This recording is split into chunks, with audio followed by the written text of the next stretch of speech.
被老板骂过？当然有，我觉得谁哪里没有被老板骂过啊？想要加薪不敢讲啊，很像做东西做太多太累了不敢讲啊。有可能是我们的文化，新加坡人应该比较排谁啊？我会想不要忍气吞声啦，如果可以的话就说出来。我会希望新加坡人都可以来勇敢的说出他们自己不满的地方啦，对，所以就是要勇敢一点。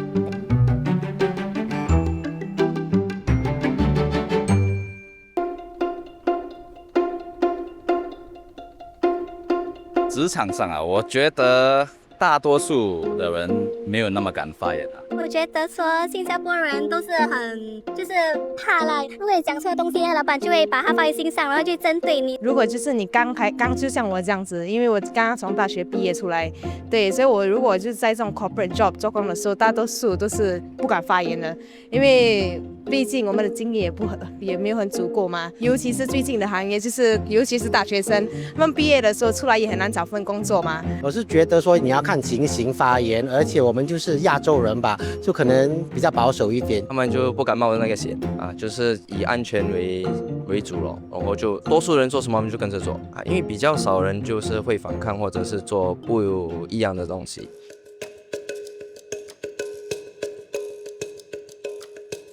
有说过没效果，反而导致到就是有一些同事对我的不满啦。我有记得过有一次，我就是发言了，然后我就过后讨论完了之后，就刚好有一个同事就走过来，他就跟我讲说，其实为什么你要这样子说啊？你这样子说你砸了别人的饭碗，所以就是很像是没有为他们想得很周到咯。然后从此以后我就没有再发言了。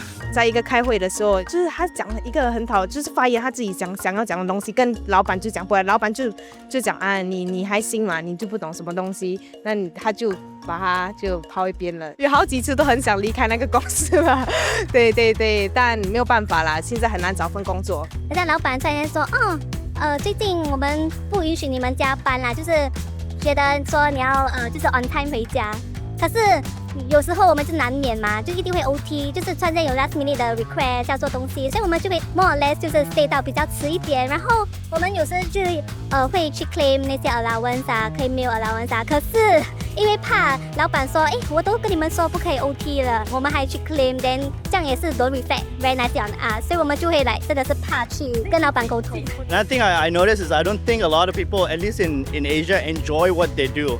They're not passionate about what they do. It's like you're so passionate about something and you feel something's either right or wrong, you want to voice your concerns and things like that.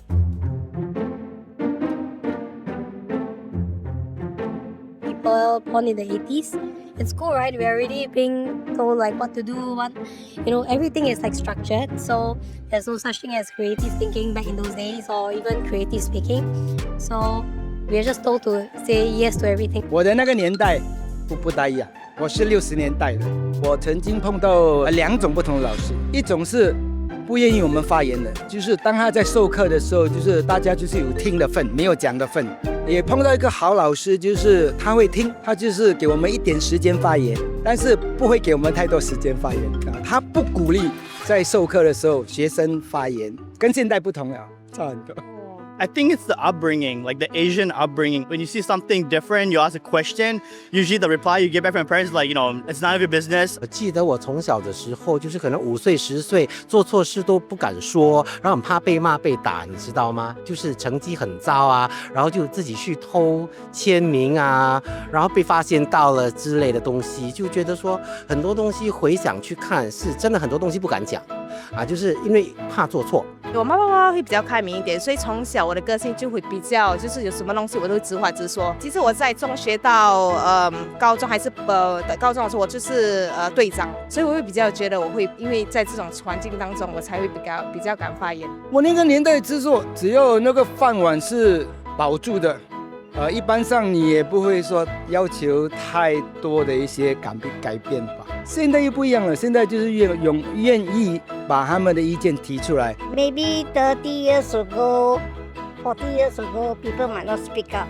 But now new generation, they dare. 我觉得现在新的一代他们会比较鼓励，就是勇敢的发言啦，就表达你自己的意见。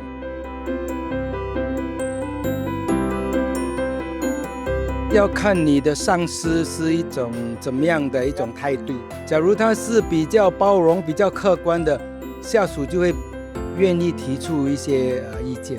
假如他是非常专制跟非常自我的，我相信一般上下属都不会愿意发表一些意见。可能比较保守，观点比较可能没有这么广大，就可能看事情可能比较有时会就是只是在看新加坡的那个情况，不会说整个世界的观点都把它看进去。我觉得新加坡的老板大多数会比较强势一点，对，会比较少听别人的意见啦。有被老板骂过？被老板骂过，当然有。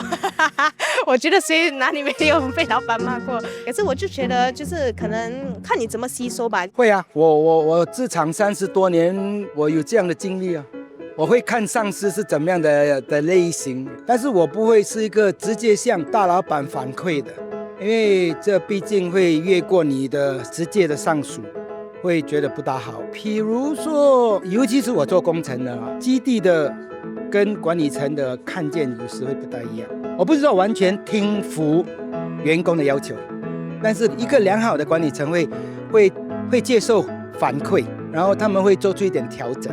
可是我们的公司还好啦，就是会很像有那种employees feedback session， 所以有时候像如果我们 shine 读奖的话，我们就会我们会treat我们自己 as anonymous， 来去 feedback 给老板们啦，还是会有一点小用啦，他们就会 encourage 我们 to speak out 咯。But whether or not 他们会执行就是 another story。 I would think that a Western cultured company encourages more feedback and more likely that you're more open to speaking out than working in a SME or a local-based company.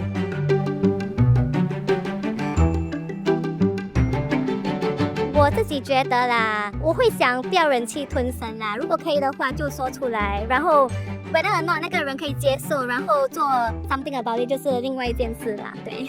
我觉得可能公司上需要推广，还有执行一些survey 这样子的东西，就是要跟员工说，我们做一些 anonymous survey， 你们可以去提一点意见，我们不会去针对什么什么的。我觉得有这样子的一个 framework， 就可能会比较有效，去鼓励人家比较敢发言。就是上面公司下来的那个旨意会是比较开明的一点。I think more has to be looked into in terms of the whistleblowing culture or feedback back to MOM culture. 这个要看管理层的那个开放度有多大。假如说他们是一个愿意前进、跟着时代走的，他们就比较愿意做出调整。而假如它是一种家庭式的管理，是那种很东方的、很传统的，我们不可能会要求他们有太大的改变。不敢发言，怕做错事情，然后怕被骂，怕老板生气。是现在回想回去是一种对话，就是如果你跟你老板说，老板可能也是会体谅这样子啦，可能是自己想太多。我希望新加坡公司可以抛开阶级，然后听见就是大众的建议啦，让这个社会变得更好一点。